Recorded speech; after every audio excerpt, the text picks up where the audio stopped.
안녕하세요. 7월 30일 토요일입니다. 오늘은 시편 89편 19절부터 37절까지입니다. 제가 읽겠습니다.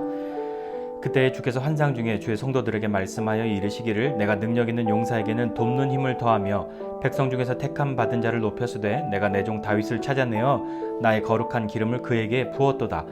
내 손이 그와 함께하여 견고하게 하고 내 팔이 그를 힘이 있게 하리로다. 원수가 그에게서 강탈하지 못하며 악한 자가 그를 곤고하게 못하리로다. 내가 그의 앞에서 그 대적들을 박멸하며 그를 미워하는 자들을 치려니와 나의 성실함과 인자함이 그와 함께하리니 내 이름으로 말미암아 그의 뿔이 높아지리로다. 내가 또 그의 손을 바다 위에 놓으며 오른손을 강들 위에 놓으리니 그가 내게 부르기를 주는 나의 아버지시요 나의 하나님이시요 나의 구원의 바위시라 하리로다. 내가 또 그를 장자로 삼고 세상 왕들에게 지존자가 되게 하며 그를 위하여 나의 인자함을 영원히 지키고 그와 맺은 나의 언약을 굳게 세우며 또 그의 후손을 영구하게 하여 그의 왕위를 하늘의 날과 같게 하리로다.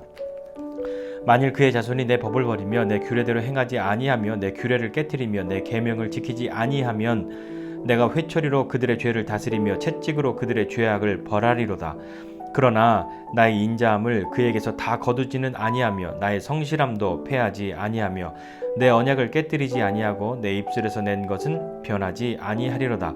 내가 나의 거룩함으로 한 번 맹세하였은즉 다윗에게 거짓말을 하지 아니할 것이라.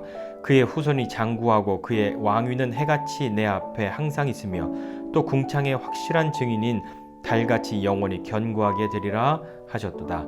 아멘. 시편 89편 말씀 계속 보고 있습니다. 다윗을 하나님이 선택하셨죠. 택하셔서 그를 왕으로 세우시고 하나님이 어떻게 하실 것이다 라고 약속하십니다. 다윗뿐만이겠습니까? 하나님께서 사람을 부르시고 우리와 약속하시죠. 언약하십니다. 하나님이 아브라함을 부르셔서 언약하셨던 것처럼 하나님은 사람과 약속하시고 그 약속을 지키시고 이루어 가시죠. 그런데 생각해보면 그 약속이 지켜질 수 있다고 담보할 수 있는 것은, 보증할 수 있는 것은 무엇일까요? 하나님의 약속이 귀하니까, 그 하나님의 약속이 크니까 내가 그 약속을 잘 지켜야지, 반드시 지켜서 그 약속대로 하나님이 하시는 것을 보아야지 라고 하는 사람의 굳은 결심과 다짐, 어떤 기대, 그런 것일까요? 어떤 것이 하나님의 그 언약을 보증할 수 있을까요? 하나님의 언약을 보증할 수 있는 것은 하나님 자신뿐이십니다.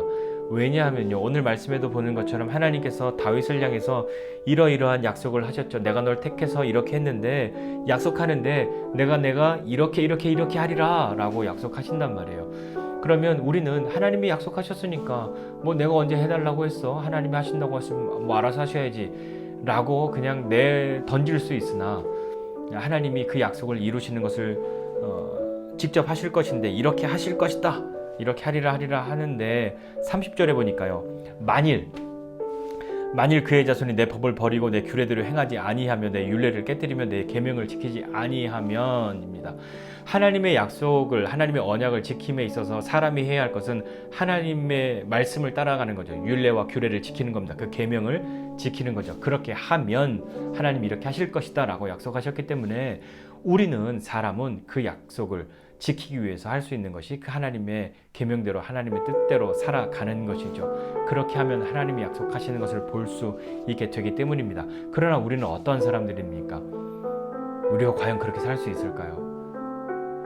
하나님, 만약에 너희가 그렇게 지키지 아니하면, 그러면 너네 약속 지키지 않았으니까 끝! 그렇게 하셔도 하나님은 하실 말씀 다 하신 거죠. 약속의 조건이 있었으니까요. 그런데 하나님은 그 약속을 이루어 가십니다. 왜 이루어 가시냐면 그분은 인자하시고 성실하시기 때문인 거죠.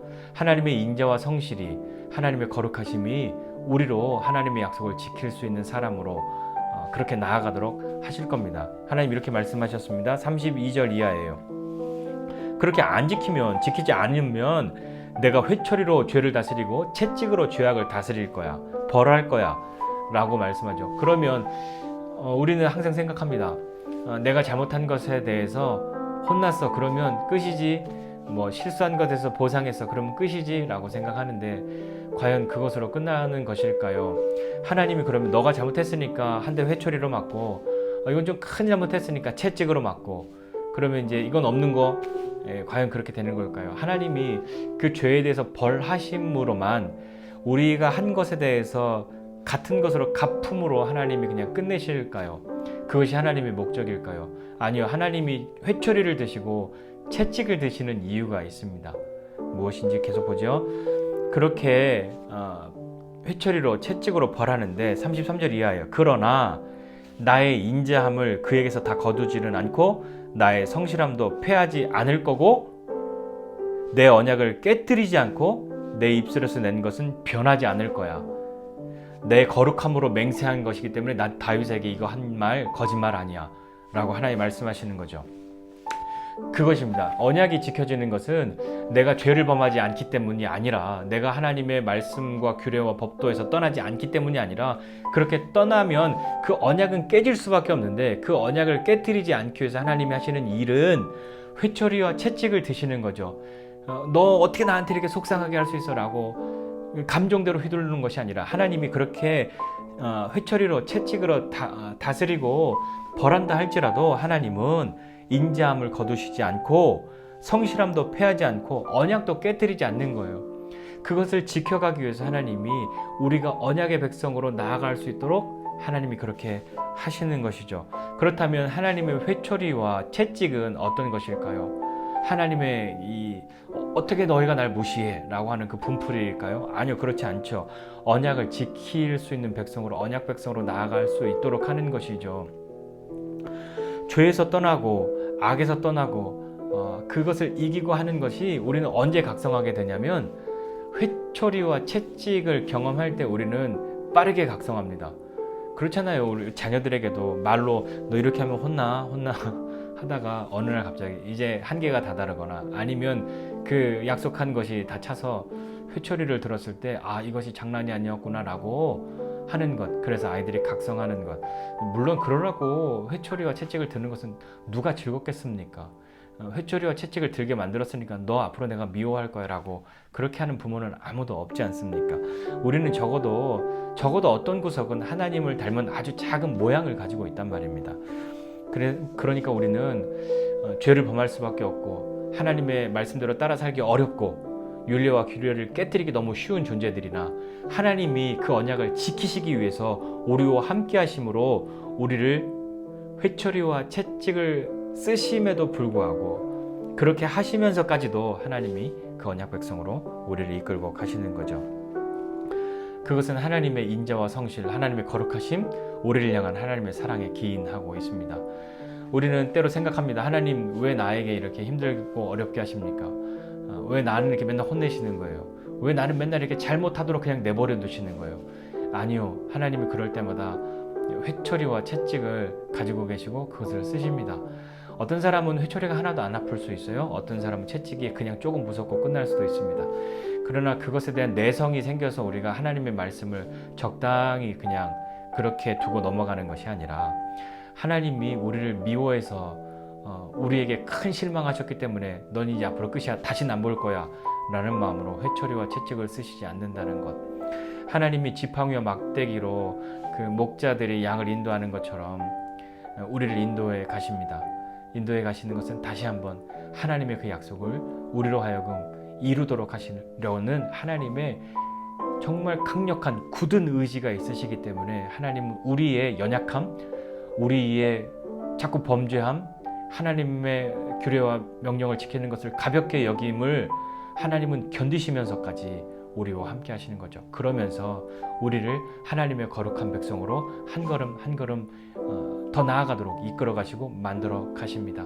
오늘도 우리가 그런 과정 가운데 있음을 기억하고 하나님 앞에 믿음으로 설 수 있는 사람, 나는 내가 자신 있어요, 하나님 범죄하지 않아요가 아니라 그러하다 할지라도 하나님께서 그렇게 범죄하지 않도록 우리를 보호하시고 지키시고 함께 하시는 분, 그리고 때로 그렇게 계명과 율례를 깨뜨리고 버려도 죄를 지어도 죄악 가운데 놓여져 있어도 하나님 우리를 버리지 않고 우리를 다시 이끌어 가시는 분이시라는 것을 신뢰하고 하나님 앞에 믿음으로 나아가는 저와 여러분 모두가 되시기를 주님의 이름으로 축복합니다. 기도하겠습니다. 하나님 아버지, 은혜와 사랑을 감사드립니다. 하나님의 언약은 하나님의 인자와 성실, 하나님의 거룩하심, 하나님의 사랑에 기인하여 우리 가운데 이루어짐을 신뢰하고 주님 앞에 나아갑니다. 하나님, 그 언약 을 경험하는 유일한 조건인 하나님의 율례와 규례, 계명을 지키며 사는 것, 그것 우리로 하나님이 그렇게 살아간다면 하나님의 백성으로서 우리의 삶이 얼마나 부요하고 풍요로울지 하나님이 베푸시는 것이 있는데, 하나님 주신 힘과 주신 의지와 주신 모든 것들로 우리는 우리의 뜻대로 살고자 하는 것에 더욱 빠른 사람들이오나, 하나님 때로 우리가 주님의 뜻에서 벗어나고 범죄하고 할 때에 하나님께서 우리를 하나님의 언약 백성으로 다시 이끌어 가시기 위해서 하나님이 하시는 일들을 주님 신뢰하고 그 하나님의 함께 하심 가운데로 나아갈 수 있도록, 인자와 성실이 사라지거나 폐하여지지 않는다는 것, 하나님의 언약도 깨어지지 않는다는 것, 그 언약에 깨어지지 않음이 나의 불성실함 때문에 깨어지지 않는다는 것, 그러함에도 불구하고 하나님은 우리를 붙드시고 이끌어 가시는 분이시라는 것을